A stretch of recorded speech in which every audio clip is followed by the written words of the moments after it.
আজকে আমি দেখাবো কিভাবে 40 ইঞ্চি বডির জামার কাটিং করতে হয়। অনেকে আমার কাছে জানতে চাও যে আপু কিভাবে 40 ইঞ্চি বডির জামা কাটিং করতে হয়, সেই ভিডিওটাই আমি আজকে তোমাদের মাঝে শেয়ার করব। আসসালামু আলাইকুম এভরিওয়ান, কি অবস্থা সবার, কেমন আছো? প্রথমে আমি পুট নিয়ে নিলাম 7 ইঞ্চি এবং বডি নিলাম 40 ইঞ্চি।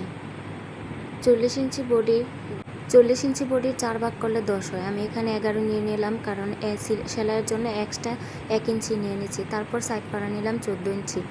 এটা যেহেতু একটু মোটা মানুষের, তাই 14 ইঞ্চি সাইড পাড়াটা নিলে ভালো হয়। এবং কোমরের মাপ নিয়ে নিলাম 10 ইঞ্চি। ওইখান থেকে সেলাই সহ 1 ইঞ্চি কম। কোমরের মাপ আর বডির মাপ সমান হবে, তাই কোমরের মাপ আর বডির মাপ আমি একই সমানভাবে নিয়ে নিলাম এবং শেপ আকারে পেটের 1 ইঞ্চি থেকে কমিয়ে নিলাম। গ্যারের জন্য আমি নিয়ে নিলাম 27 ইঞ্চি। এক্সট্রা সেলাইয়ের জন্য নিয়ে নিলাম 3 ইঞ্চি। এভাবে জামাটা কাটিং করে নিলে জামার শেপটা সুন্দর হয়। এবং সেলাইয়ের জন্য যে এক্সট্রা আমি একসাথে নিয়ে নিয়েছিলাম, সেই বরাবর আমি কাপড়টা কেটে নিলাম এবং সাইড ফাড়ার জন্য একটা